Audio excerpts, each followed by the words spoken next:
We're here with Morehead State head men's basketball coach Donnie Tyndall in Nashville, Tennessee today for OVC Basketball Media Day.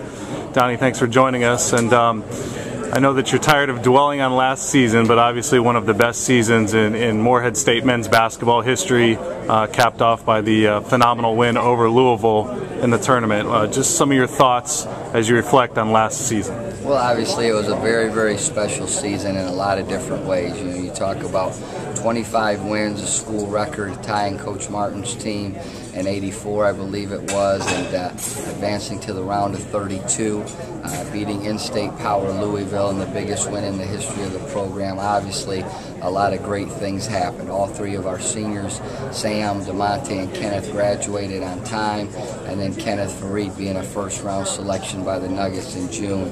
A lot of great things going on at MSU basketball, and certainly a special season. And as we talked about that's a season, and those are moments we'll always cherish and remember.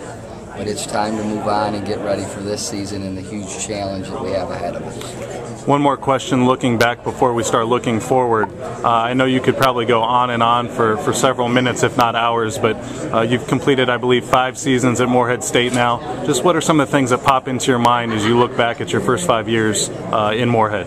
Well, you know, when you look at the fact that when we took it over, they were coming off a 4-win season. The RPI was, I believe, 326, and we've got our RPI up last year. I believe it was 64th in America. So that jump in the computer rankings is the biggest jump in a 5-year span in all of Division I basketball. From 4 wins to 25 wins, that 21-win jump is the biggest jump in that 5-year span in Division I basketball. So we've made an incredible amount of growth and progress. I'm very, very prideful of the fact that we've graduated 10 of our 11 seniors. We only have one guy that I've coached that's made it through his senior year that hasn't graduated. We're still trying to get him to come back and finish up. And I think the fact that Kenneth Farid, DeMonte Harper, guys like that are having the chance to go on after they graduate and finish at MSU to play professionally is obviously very, very encouraging as well. And then the last thing I think is when you talk about the attendance at our home games. We've created an environment that's made it very, very challenging for the opponent. We're 29-1 the last 3 years on our home floor in conference play, and that's because our community, our faculty, staff, and our students have came out and rallied behind our players and our program and given us a huge home court advantage. Donnie Tyndall is our guest on MSUEagles.com, and I know you're excited about the upcoming season, Coach. Let's start talking about some of the returning players that you have this year. Well, you've got to start with Terrence Hill. Terrence Hill is a senior guard. He had 23 points in our win over Louisville last season, was the leading scorer in the game, averaged double figures for us.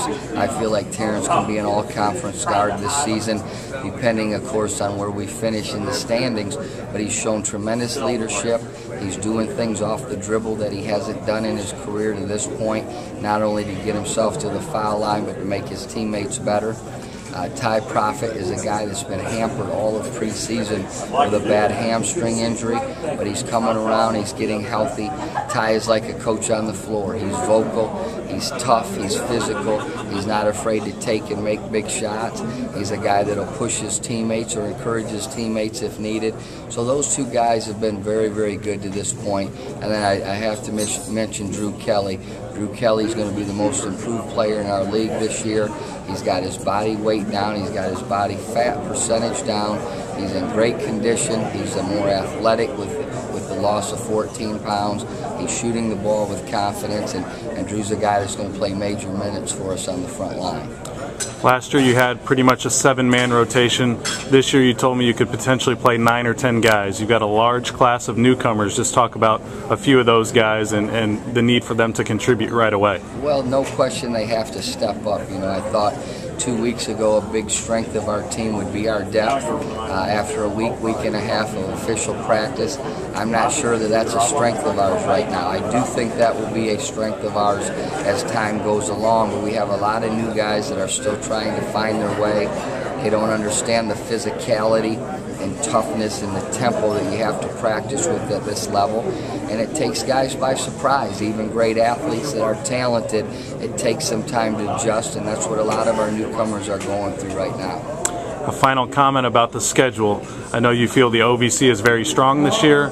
We also have a very good non-conference schedule. You were telling some people earlier today here in Nashville about some of the non-conference foes and some of those teams being picked at the top of their league as well. Yeah, our schedule this year is very, very challenging, possibly the most challenging schedule we've had in my 6 years when you talk about North Carolina State out of the ACC, West Virginia out of the Big East.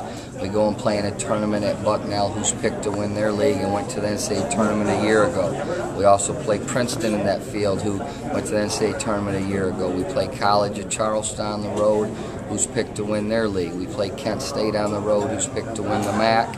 We play Ball State at home, who's picked to win their side of the MAC. So we're playing a lot of teams that are picked at or near the top of their conference, and it's going to be very tough, and we understand that going in. And then this year, the OVC is probably the deepest and best it's been in my 6 years. When you talk about P and Tech returning 90% of their team, Morehead State has 2 first-team All-League players in Cannon and Aska. Tennessee State returns 5 starters and had 3 guys sitting out. So the league from top to bottom is going to be as good as it's ever been. We'll be talking to you throughout the season. Thanks for your time today, Donnie. Okay, thank you.